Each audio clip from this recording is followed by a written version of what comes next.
Thank you everyone for being here with us on this rainy day, and thank you for being curious about this new feature that Navigate has called Journeys. And so, just to kind of give you a little bit of an overview as to how this session is going to go, we're going to walk through what is Journeys, why is it a valuable tool for our students, and how students can access it, how it works across the Navigate platform. And then finally, I'll share some insights that we learned from our pilots with the PHLSA journey that we did this spring. So first off, what is Journeys? It is a feature meant to help students understand their college goals and guide them through completing the essential topic-specific steps to achieve those goals. And it's also a tool meant to empower college students to be proactive and forward-thinking of the milestones crucial to their time here at Baylor. Some examples of these milestones I've included up here on the slide include new student onboarding, first year orientation, re-enrollment, graduation planning, job searching, and even preparing for grad school. So if any of these fall in your area, please have your listening ears on and be ready to go. But before I get into why we should use Journeys, I want to engage with y'all, and I want to ask y'all to think about some common scenarios where college students struggle while they're here at their time here. So you may have a student who excelled in high school and never had to study for exams, and then now they get here to college and they find that coursework is more demanding and fast-paced. A student takes a full course load, joins multiple student organizations, and tries to maintain a social life. They may struggle with time management. A student who moves far away from home and they're missing their family and friends, and they're struggling to build a new support system. A student is managing tuition, rent, books, daily expenses, and they're doing it all on a tight budget. A student struggling with navigating their newfound independence. They are responsible for their own meals, laundry, and schedule for the first time. A student experiencing anxiety or depression due to academic or social pressures. And then also an international student or a student from a different cultural background, and they're coming to Waco, Texas, where we have our own culture, or Texas itself built up of many different cultures. All right. So kind of picking back up where I left off as to why we should use Journeys. I believe I was talking about extending the use of Navigate beyond the first year. A lot of incoming students use Navigate their first year, but then as they get familiar with Baylor campus, the resources that we offer, and they develop their social group, their study groups, things like that, their engagement with the app starts to decrease and fall off. And so another benefit of using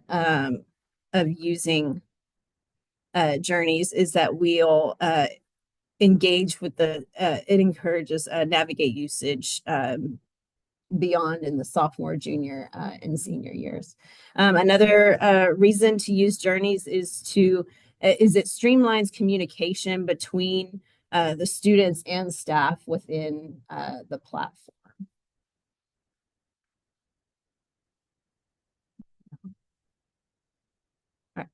All right. Now to kind of talk about how students can access Journeys. So students can access Journeys through both the Navigate mobile app and their desktop site. I've included two images here on the slide. On the desktop, which is the smaller picture on the left, journeys, you can see it highlighted there in the red box. It is on the left-hand menu of their homepage, and on the mobile app, it is available. We've made it available through the quick launch menu, and it's also in the app list. We've strategically put it in the quick launch menu because a lot of mobile users nowadays, if it takes so many clicks for me to get to a link, you've lost me. And so one way that we're kind of strategically putting this in front of our mobile users is putting it on the quick launch menu so that it's one click, easy access right there for them to access it. Let's see here. Students, they have the option to self-select a journey, or they can be assigned a journey by a staff member. And I'm going to go a little bit more into depth with that here on this next slide. So how does Journeys work? Journeys is integrated across the student, staff, and reporting platforms in Navigate. Students themselves, they can go into Journeys and they can browse a catalog of journeys that I will create, or even some that there is a Journeys starter pack that are created. And so students can go into that catalog, and if they see a journey that that they find interesting, or that they feel relates to them, they can self-select that journey. Staff can assign journeys to students, and they can choose, staff, you can choose from the catalog, and there are actually journeys that will be public that everyone can see. And then there are also journeys that are staff only, so that only staff members can see. Kind of an example of that would be if we created a journey for students coming back from academic probation, that may not be something that we want out in the public catalog. It would be something more staff only. And so if a staff member who's working with students coming back from probation, they can choose from that, they can choose to assign that journey to the list of students that they have that would apply to those students. Staff can interact with individual students, or also a group of students. You can monitor their engagement with the journey, see where they're at in the steps of completion of the journey. And you can also message students. We have the ability to have automated messaging to go out to students if they haven't completed a step by a certain deadline that is set within the journey. And for the reporting side, administrators or staff can run reports to track the students' progress. That kind of goes along with being able to monitor students and reach out to them in messaging. Okay, so we piloted the Journeys feature with Michelle Gonzalez in First in Line. And so we did that this spring. And what I've included here up on the slide is I am letting y'all see her journey, all of the steps that we included in it. And then we have due dates. You can see we've got automatic reminder emails and messages activated in it. We did launch this, to give you some info. We did launch this a little bit late. We didn't launch it at the start of the semester in January. We were still building it then, but we just decided to go ahead and push the button and give it a go in March. And so throughout the semester, we had 57 students total in this launch, and 14 students engaged with the journey, and they completed anywhere between step one. Some people just completed step one, some made it all the way up to 6, and we had somebody make it all the way up to 8. Some, uh, some, let me pause. Uh, we did not have one single student complete the full journey, but that's okay. We were still happy to see some students engage with this journey, um, and start to do some of the steps in it.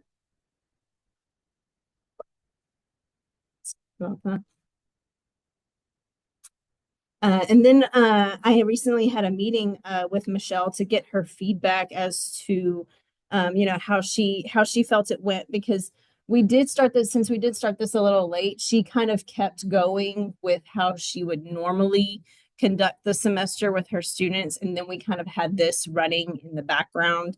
But Michelle's feedback was very positive. She thought that Journeys was customizable to both her program and students' needs. And it gave structure to students who were unsure of what their next steps were. And so they could go to this journey and see what their next step is, versus trying to get a spring. Let's admit, spring semester is very crazy and hectic. And so if they reach out to Michelle via email, or they're trying to find her in her office and she's not there, they still have this here to be able to see what their next step in the process is. So she liked it because it gave students, who are unsure of what to do next, it gave them a structure. It also streamlined some of the actions needed that the students would do throughout the semester. So I know one of the steps required is to set up a meeting with Michelle after they've completed and submitted so many documents. And so within that step of uh, meet with Michelle, there is a way to put in a scheduling button link where, instead of having to leave the Journeys app, go to the appointments part of the app and create the appointment, they can just click the link that's at the bottom of that step message, and it will take them to the appointment scheduler, and they can go ahead and create that appointment with her. We could also edit steps live. There are some features with Navigate where you can't do that when a campaign is already running and you can't make changes to it. With this, we found we were able to edit. There were still some edits that needed to be made, especially if we hadn't finalized some dates further down into the future. And so we were able to go in while the journey was live and update those deadline dates. And then Michelle also found that the automatic reminders just helped her reduce the manual load of communicating with so many students, being able to program the automatic reminders. And then when you can also have journeys automated. So if you have a report that you're already running, it's recommended to automate a journey to go along with that report, and it can send messaging. It can assign students in that report to whatever journey that is created and that you're assigning them to. I'm sorry, I did not move on to the next slide as I was talking about all of that information, but that is the end of the Journeys presentation.